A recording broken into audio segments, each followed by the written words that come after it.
Alright,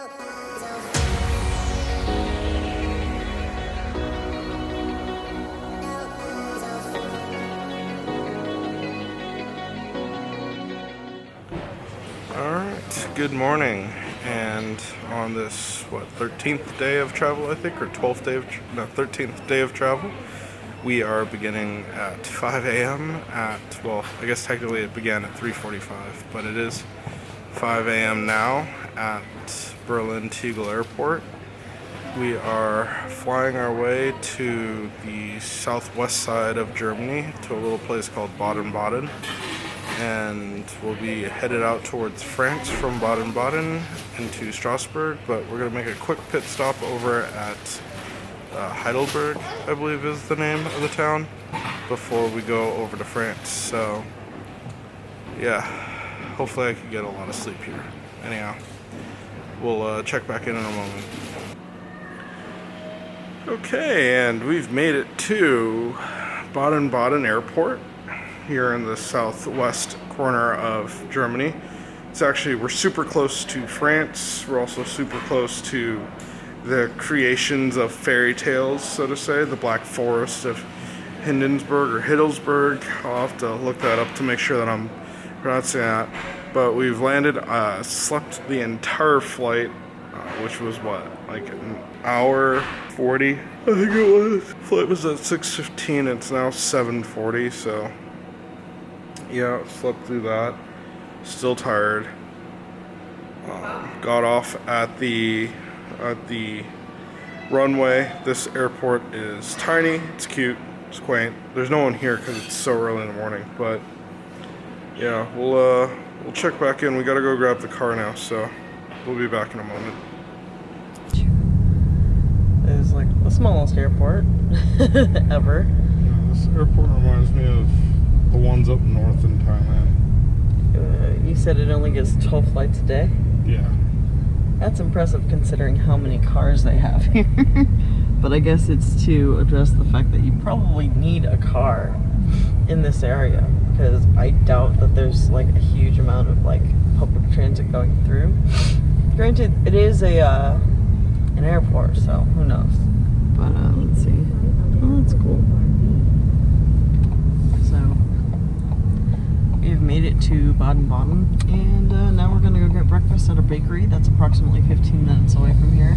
And then after that we're going to go to the Schwarzenbach Dam, which is the Black Forest Dam. So we will see.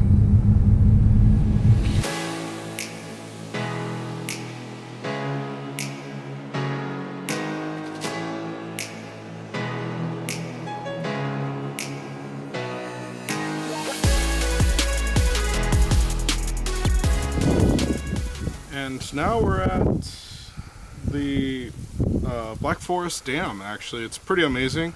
The dam's name is much longer than the Black Forest Dam, but being that it is in the middle of the Black Forest and a dam, it does make sense for us to kind of use that name. It's pretty amazing. One of the things I would say is, aside from these cars that come by every now and then there was like a handful of people that came by, there's no one here again. It's one of those, like, I think everybody's at Oktoberfest in München and not here, because we are like on the opposite side of Germany from where Oktoberfest would be. One of the kind of neat things that though is that this is an electro dam, and currently they are actually doing some maintenance on it, so we were able to see get some information rather about the dam, like how it is actually an electro dam and not just something to block water. Because the other side of this dam area, the like watered area, looks bone dry. It doesn't look like there's anything right now, and they said that it's because it's the summer season, even though it's autumn, and that because of that they decided to stop the water and not create any electricity. That being said, the area is still drop dead gorgeous, even with the dam in there, and there's more trees and more lusciousness on the other side of the dam where there's no water. So it's all really, really amazing. The drive here was kind of interesting in the fact that we had to drive through this tiny little quaint town. We went to a bakery to get some breakfast because it was just so early, when we got here, right after the airport. In Steinbach. Yeah, in a town named Steinbach. And that, I don't know if we got much footage or photos of it, but it was just a super cute little town. Like, just tiny little roads. There was a canal that ran through it, and you'd have to cross over bridges in order to get to your home type of deal. It was really neat. And then finally, Baden-Baden Airport, which was this tiny little airport, reminds me of like Chiang Mai or Chiang Rai's airport up north, or the Isan Airport in the east of Thailand, which was just this one long kind of building that accepted people in and out. And we got out on the tarmac, as you would expect, and this area had a whole like tourist thing where it was like traveling, mainly for Germans, and then there was the check-in counters for the airlines, and then there was just kind of this lounge area and restrooms with the car rentals, where we went to go grab our SUV, apparently is what they gave us, even though we asked for a Volkswagen like Golf or whatever. But anyhow, it was actually a really neat airport, and it was, because it's such an unused airport, like only 12 flights come in a day or something like that, 15 maybe. They actually don't have much there, nor did they have much open when we got there at like balls o'clock in the morning. So that was a trip. But now we're gonna go ahead and head on over to France. So we'll check back in a moment.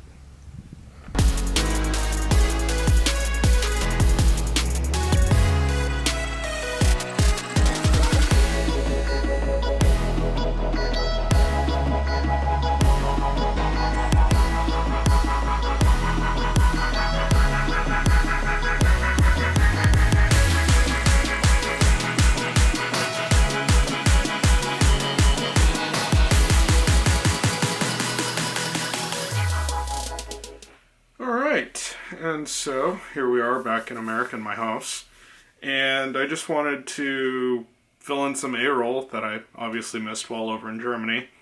After going to the dam, we started going towards Strasbourg, which it's actually fairly close, so it's not that far of a drive. What we didn't know is that like there's this huge mountain in between the dam and Strasbourg, so you actually have to go up in elevation a little bit, and then you come down a lot in elevation. But what that gave us was this great view. That meaning we actually stopped off at a place in Sasbachwalden, I think that's how you say it, in order to kind of get a view of this like city below. I don't know what city it was. It was probably Sasbachwalden, and we were actually kind of in the outward area of it, but yeah, it was gorgeous, and you could see the entire valley. Now, this wasn't the first time that we got this great scenic view. I mean, we got, when we were going into Austria, I should say, from Germany, obviously you're crossing like in and out of the Alps, you're crossing that border multiple times, so you get to see quite a few valleys as well as mountains, and it's gorgeous over there as well. But this was something where we actually made an attempt and actually stopped off to look down into the valley to get some photos and whatnot. Other than that, we kind of get to Strasbourg without any real incident. We just get there. It's good to go, and you could see where the border crossing used to be when it was really like strictly held up, I guess you could say. There was like a couple of kind of I would say almost like bridge toll booths that they had in order for you to like go probably do like a passport check. But now with the European Union, it doesn't really matter. You can go to and from quite easily. And I would say that one of the things that I did notice was that you do notice the plates change from German to French quite immediately when you pass the border. And this is both ways. So I noticed coming back into Germany as well that it had that same, all of a sudden all the plates go to German from French. And getting into Strasbourg wasn't that big of a deal. It was the first time that we really kind of came across, I would say, people kind of trying to scam you, I guess. It was the first time when we were parking, there was a guy in the parking lot trying to say, hey, the parking lot machine is over here. You should give me a tip for telling you that. And I was like, oh, okay, bro, leave me alone. You know, good on him for trying to get by, I guess, but still, it was kind of different coming from Germany. And then in that little area, we noticed that there was another actual, like, parking lot that we could park in for a long term rather than kind of the short term, like, coin type parking that we were in. So we actually moved over there and then went and had lunch at a place called La Cafe Valet. I think that's how you say it. La Cafe Valet, maybe. And we got your standard pasta and tortellini, and Mom got rice and chicken because she was craving rice. That was kind of our first real meal of the day. We did have that bread earlier, but that was nice to sit down, kind of have that full meal, and then go into town, which we do a little walking around here, and I'll let Lynn introduce kind of where we're going to in just a moment, but right after this we're going to be getting onto a boat to be going on a cruise around the Strasbourg city, which it's famous for. So yeah, we'll check back in a moment. So we are in France, in Strasbourg. We're on the French side, so everything here is in French. And we're walking from the Place Austerlitz to the cathedral, the main cathedral in this area. Off we go.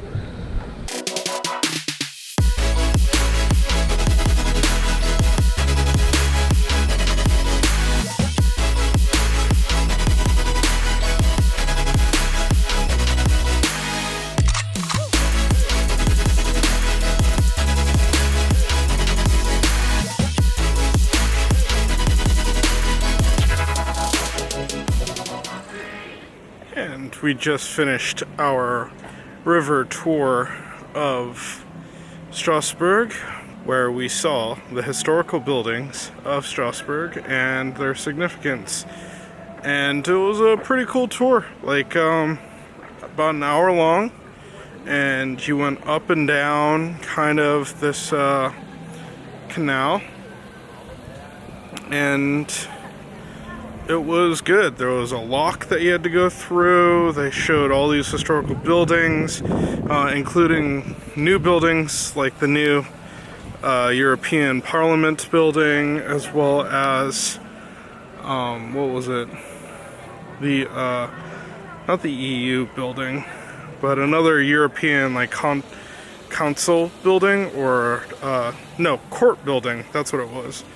And I mean, right behind me is the Strasbourg Museum of Modern Art, Design Art, and Historical Art. And that being said, it was just a fairly good time all around. One really interesting thing, there was a little tent city. I don't even know if I call it a tent city, maybe a tent town. There was just 2 tents there, and I wonder if there are homeless people living underneath a bridge, but there were some homeless people living underneath the bridge, which was interesting. Other than that, it was just a good click, and you just went down, around, and back, and you saw the newest buildings in the area and the oldest buildings in the area, and that was pretty cool. I think we're going to just go ahead and walk a little bit more around the area, though, to kind of see the old buildings in Little Paris, or Little, I think it's Little Paris is what they called it. So we're gonna go check that out, and then, or it's Little France. Maybe it was Little France, Le Petit France. Yeah, I think it was that. Anyhow, we'll check back in a moment here. All right, and this is gonna be the end of the day for us in Strasbourg. We are quite literally in possibly one of the worst hotels I've ever stayed at in my life, and that says something, because I've stayed in like third world countries, so I don't think there's been a single hotel that was worse than this in anywhere that was like really remote, where toilet paper is more of a benefit, you know, or a luxury than it is a necessity. But that just says what this place is. I would not recommend anyone stay at the hotel that we're at. Now, there was a mistake made, and for some reason our credit card didn't go through, so we had to like get this last minute So at least we have a roof over our heads. But I mean, kind of like to go with the notion, I was taking a shower just now and there was just, the hot water just stopped. So whatever, cold shower time, it's hot in here anyways and humid. So I got to do that. And continuing on, after our boat ride, as you saw, we then went to Kepler Square and checked out that area for a little. It started raining pretty hard, so we just kept moving. And after Kepler Square, we went to the tanner's house, and then on to the little island where the lock is. And after going to that island, we decided to go ahead and try some food that we saw earlier today, which began with a waffle factory shop that we saw, and where we got their like special croque de waffle, and then we got a cotonnier, I believe it was. Both of them were pretty much savory sandwiches. They tasted like paninis. There were waffles that were cut in half, and one had cheese and ham in it, which that was the croque one, I believe, and then the other had a different type of cheese, bacon, and some spices in it. Both were really good. And then we got a waffle with whipped cream and raspberry jam on it, and that was actually quite nice as well. From there we went to Strassburger, play on the Strasbourg name, where we saw they had these unique burgers. One that had a charcoal bun, another that had it was a prawn burger with prawn infused buns, and then a foie gras burger. And the charcoal burger, which was the black burger, that was actually my favorite, and I ate the entire thing. I did not like the prawn one at all, and that was the red one, and the regular looking one with the like hyper seeded bun, that was the foie gras one. That one had a weird aftertaste, kind of when you blew out of your mouth. It had this taste of the smell of cat food, so it was strange. It tasted okay, just that aftertaste was kind of weird. And then, if that wasn't enough, we then went to the Crepe Mill, where we got a crepe Suzette flambé and a crepe d'amour, which was a crepe with ice cream, chocolate, almonds, and a sorbet, which that was really nice. And that pretty much ends our night here in Strasbourg. We then just walked back to the car, drove over and checked into this lousy hotel. And there, like, to our surprise, the entire street that the hotel is on is under construction. Like, I wouldn't even say it was renovations. There's just holes and everything, and blockades everywhere. I was trying to look for parking, and there was supposed to be free street parking, but that was just like nowhere to be found. So I ended up parking in an overnight garage, which was going to cost us about 20 euros, which, whatever, that's just an added cost. This hotel is super inexpensive anyways. Actually, I think this is probably the most appropriate time for me to say that this hotel is cheap, because it straight up is cheap. It's poorly made. It looks pretty crappy here, and Lynn has some awesome GoPro vid that I'll just throw up on here to show kind of coming into the hotel, and then we could throw stuff on the street as well. Other than that, yeah, that's gonna finish off our night here. We're gonna wake up in the morning and go to back to Germany. So I think I'll go ahead and just end it here and say goodnight. Good night.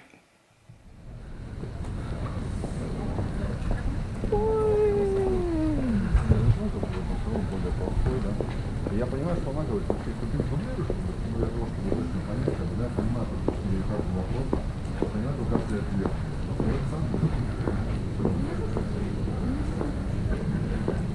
So the shellcross.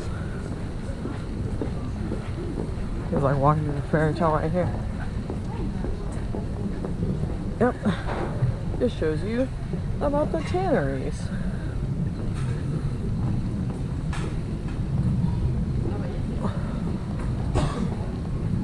Tief ist das. Chinchilla. Dann Landis.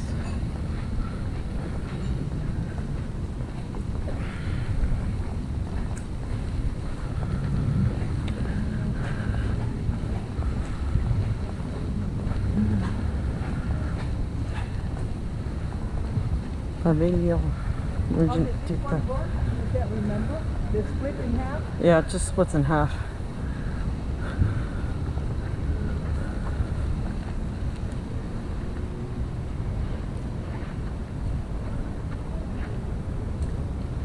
This looks cool. All right.